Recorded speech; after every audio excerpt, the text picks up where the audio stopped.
Hello guys, welcome back to my channel. এই বর্ষায় আমি চলে এসেছি সর্ষে ইলিশ রেসিপি নিয়ে।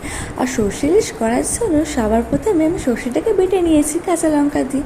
আর এখন আমি সেই সর্ষেটাকে ছেঁকে নিচ্ছি। সর্ষেটা ছেঁকে নিলে তাহলে সর্ষের যে তিতকুটে ভাব সেটা থাকবে না। এখন সর্ষেটা আমার ছাঁকা হয়ে গেছে, আমি এখন গ্যাস জ্বালিয়ে নেবো।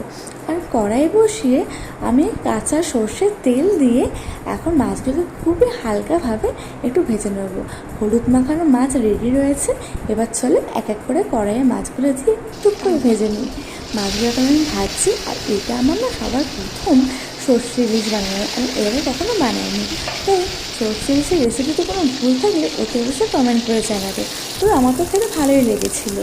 তারপর মাছগুলো ভাজা হয়ে গেছে, তুলে নিচ্ছি। এবার কড়াইয়ের মধ্যে পাঁচফোড়ন দিয়ে কিছুক্ষণ পর একটু জল দেবো। জলের মধ্যে হলুদ গুঁড়ো লঙ্কা গুঁড়ো দিয়ে জলটা একটু ফুটলে তারপর মাছগুলো আমি দিয়ে দেবো। মাছগুলো এখন দিয়ে দিচ্ছি। মাছটা একটু ফুটে গেলে তারপরে সর্ষে বাটাটা দিয়ে দেবো। সর্ষে বাটা দিয়ে মাছটাকে একটু ফুটিয়ে লাস্টে কাঁচা সর্ষের তেল দিয়ে সর্ষে ইলিশ সার্ভ করবো।